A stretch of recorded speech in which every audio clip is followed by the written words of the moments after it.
Bon, je me suis calmée un peu depuis hier et je reviens avec vous avec des arguments, on va dire, plus pragmatiques. Voilà. Je vais essayer de vous parler d'une façon plus rationnelle. Pour quand même parler toujours de la même chose, mais on va dire d'une façon plus calme, plus apaisée. Voilà. Je vais revenir toujours à ce bras levé de Minsk. J'ai bien expliqué hier que ça ne pouvait pas être un geste nazi, peu importe la hauteur de laquelle on lève le bras, et j'ai exprès pas levé mes bras très haut parce qu'on ne sait jamais. Je dis maintenant, on capte très vite des images comme il faut.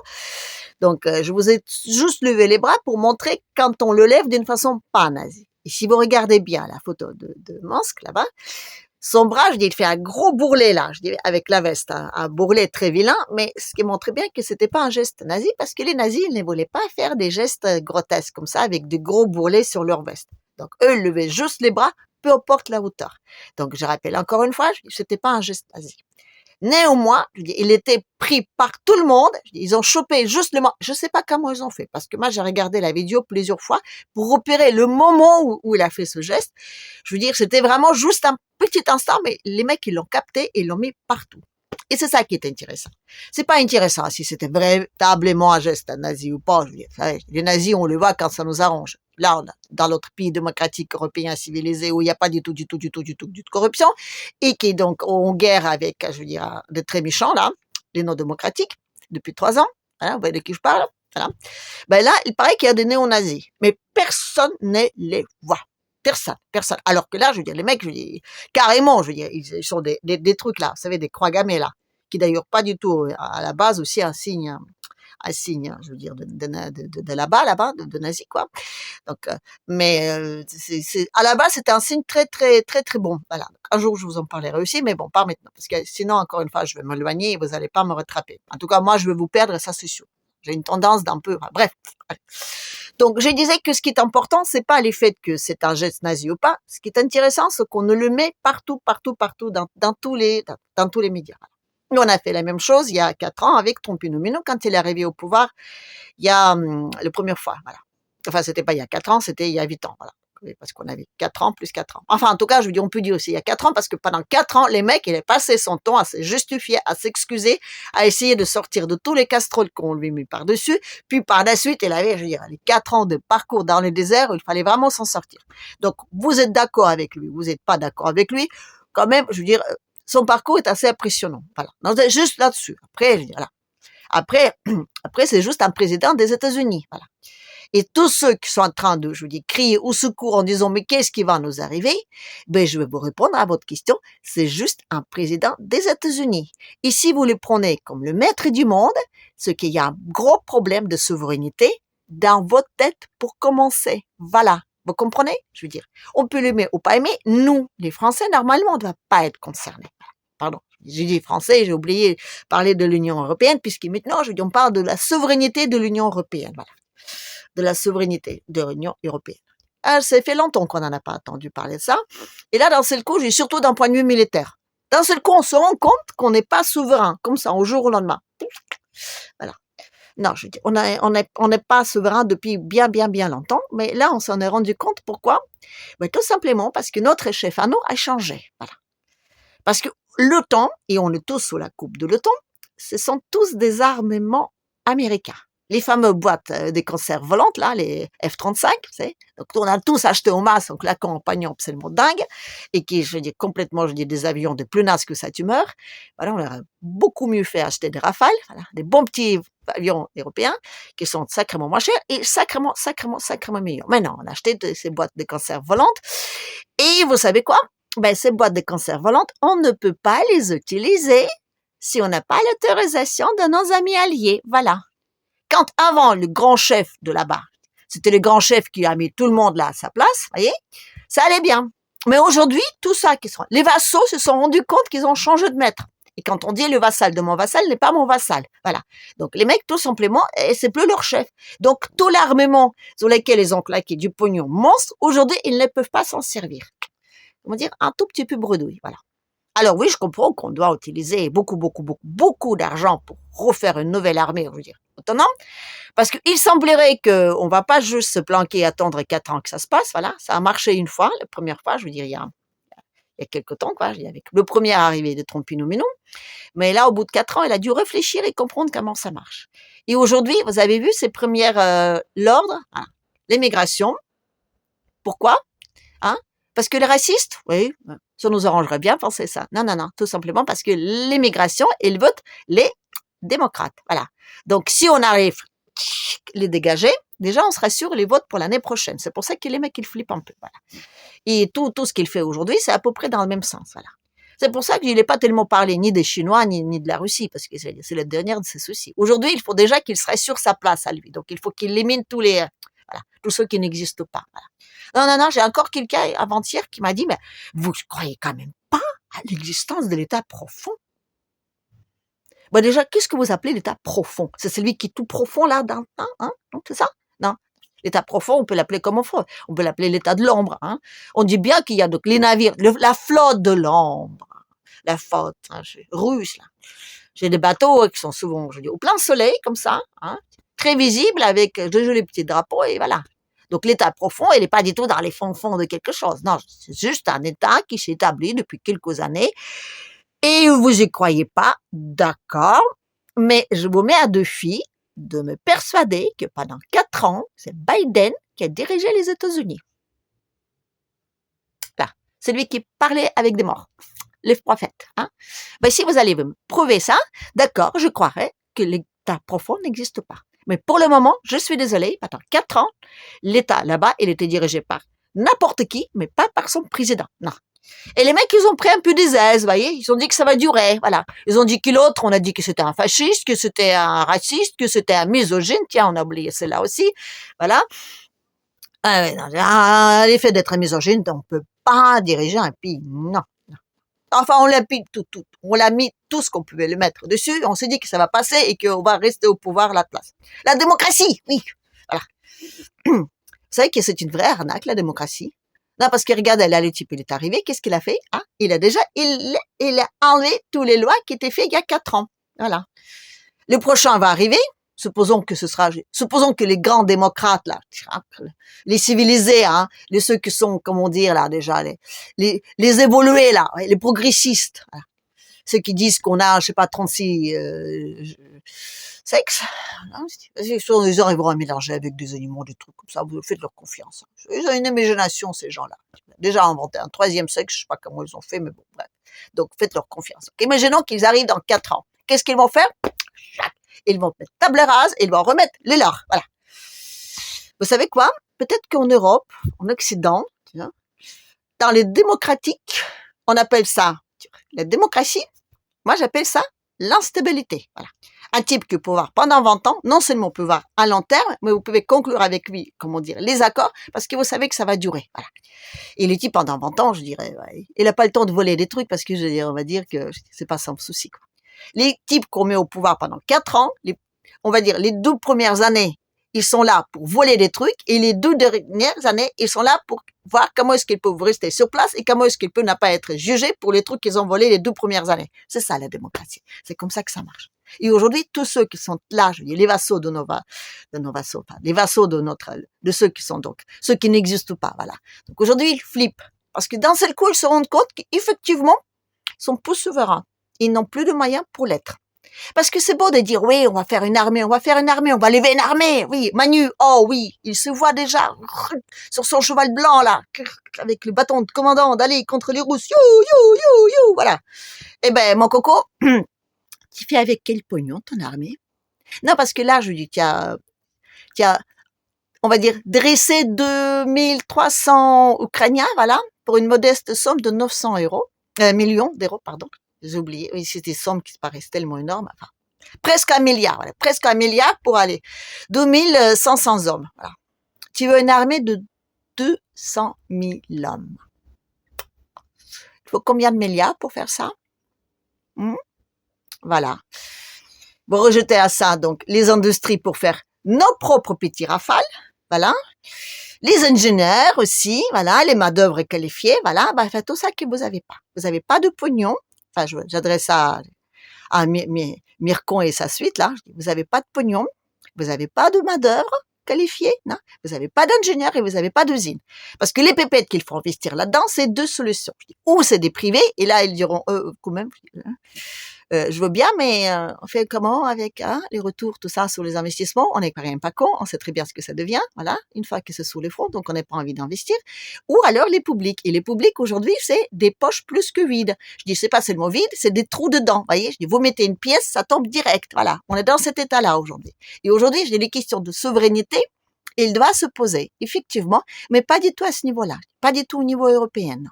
Quand on est au niveau européen, on va dire, avec tous nos, comment dire, tous ceux qui nous gouvernent démocratiquement non élus, ben, eux, ils s'en foutent de bien-être de peuple. Eux, ils doivent sauver leur peau. Voilà. Parce qu'on a changé le grand chef, et je dis, avec l'ancien chef, on s'en est mis plein les fouilles avec ces histoires de guerre, et ça, c'est formidable. Je dis, une guerre pour se mettre plein dans les poches, c'est quand même extraordinaire.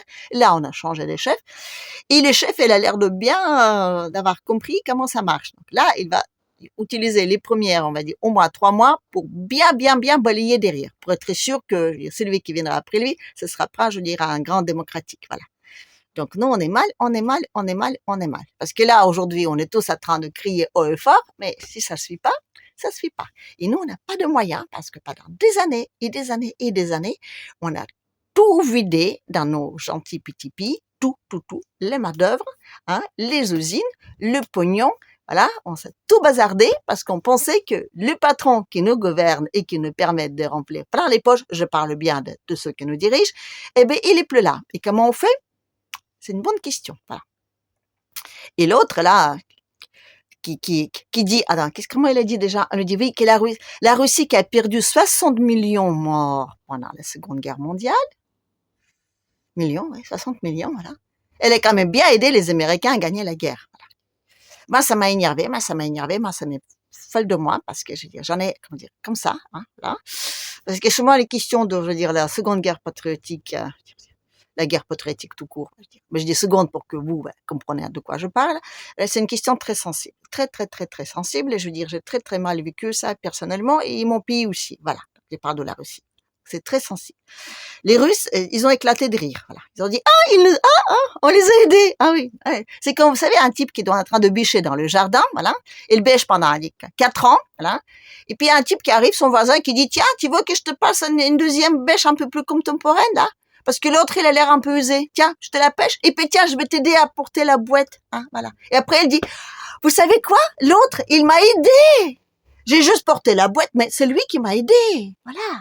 Les Américains, ils sont rentrés en guerre en 44. Oui, en quelques années plus tôt, ils se demandaient même s'ils allaient rentrer en guerre de côté des gentils petits nazis, qu'on ne voit pas du tout, mais qu'on pointe de doigt quand il n'y en a pas, et les Russes, voilà. Ils hésitaient, et la Russie, elle a quand même payé très cher cette gentille petite aide qui n'était pas du tout une aide, non.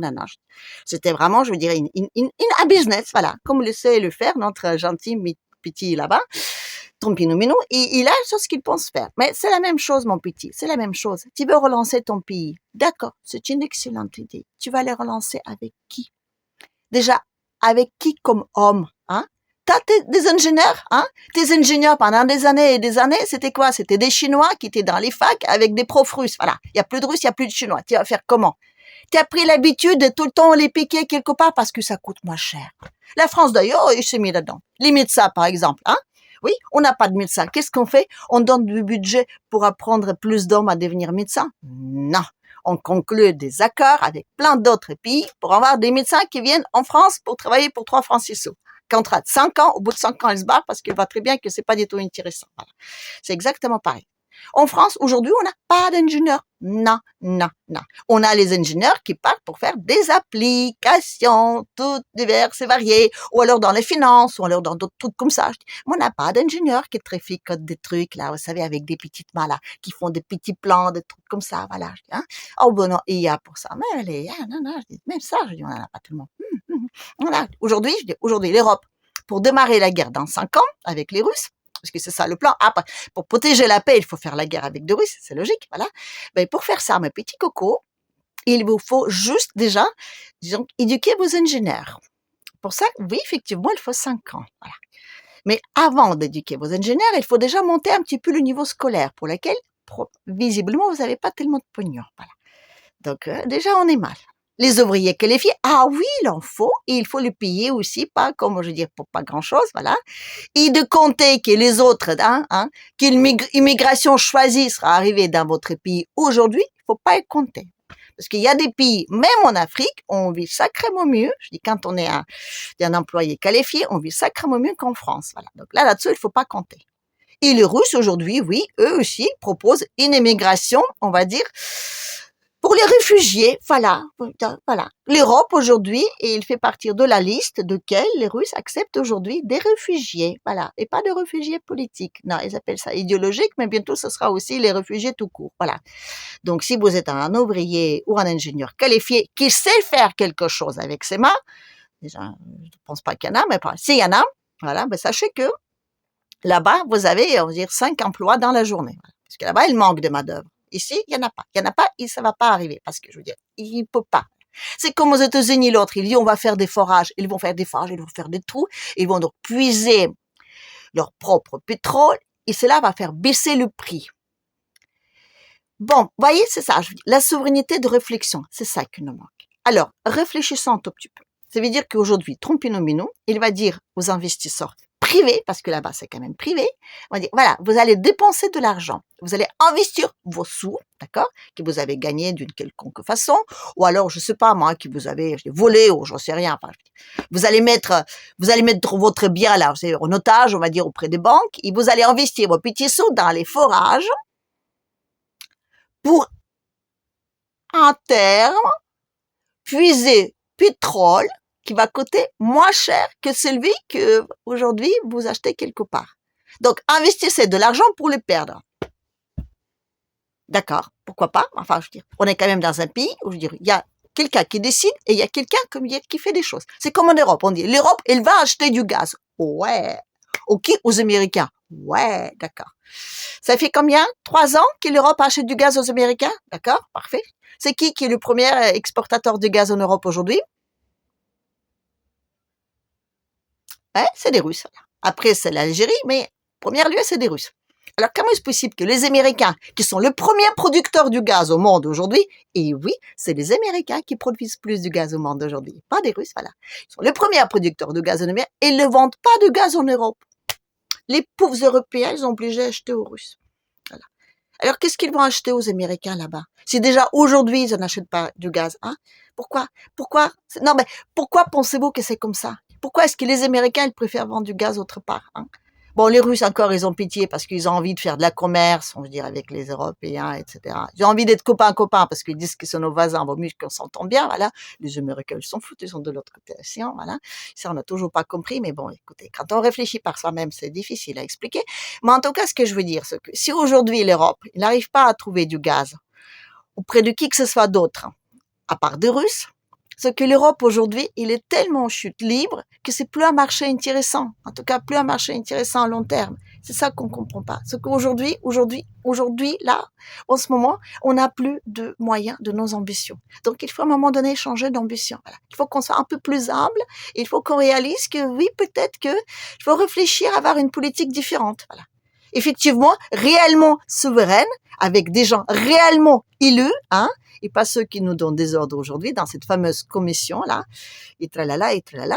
Donc, oui, aujourd'hui, voilà. On n'a plus aujourd'hui, on va dire, le luxe de compter sur d'autres maîtres du monde qui viendront tout arranger. Non, les Trompino-Mino, ils s'en foutent. Voilà. C'est lui qui s'en fout pas de l'Europe et pas du tout de sens que vous croyez aujourd'hui, c'est des Russes. Parce que pour les Russes, pour leur sécurité, ils ont besoin de avoir des bonnes relations avec l'Europe et les Européens. Et ça, si ça rentre pas dans votre crâne, je sais pas comment on va l'expliquer. Je sais pas. Mais c'est, je veux dire, c'est purement pragmatique. Voilà. Pourquoi est-ce que vous allez vous taper dessus avec votre voisin palier? Tout simplement parce que le voisin, entre guillemets, quelqu'un qui habite 3 quartiers plus loin, vous dit, va taper dessus sur ton voisin. C'est complètement ahurissant. Ça tient pas debout. Mais bon. Comment dire, les poupous, il est tellement méchant. On n'a aucune preuve comme quoi il est méchant, mais il est tellement méchant parce qu'on a tellement bien expliqué qu'il est méchant que voilà. C'est comme les bras levés des masques. On revient toujours à la même chose. Voilà. Aujourd'hui, c'est ça. Aujourd'hui, on nous a tellement répété les certaines choses que par nous-mêmes, on n'est plus capable de réfléchir. Et c'est ça qui est dommage. Et moi, je dis encore une fois, la première souveraineté, c'est notre propre souveraineté. C'est la souveraineté de notre pensée, de notre réflexion et de notre esprit. Voyez? C'est à nous de dire qu'est-ce qui me convient et qu'est-ce qui me convient pas. Et pas qu'est-ce qui est bien de penser et qu'est-ce qui n'est pas bien de penser. Voilà. Allez. Je vais m'arrêter là-dessus pour aujourd'hui. J'espère que je vous ai un tout petit peu, on va dire, mis une petite, je veux dire, un petit verre de terre dans votre cerveau bien rangé, qui va un tout petit peu peut-être trifouter tout ça, mais bon. En même temps, je suis quand même assez réaliste et je sais qu'une petite vidéo ne va pas changer grand-chose. Mais enfin, l'espoir fait vivre. Allez, à la prochaine.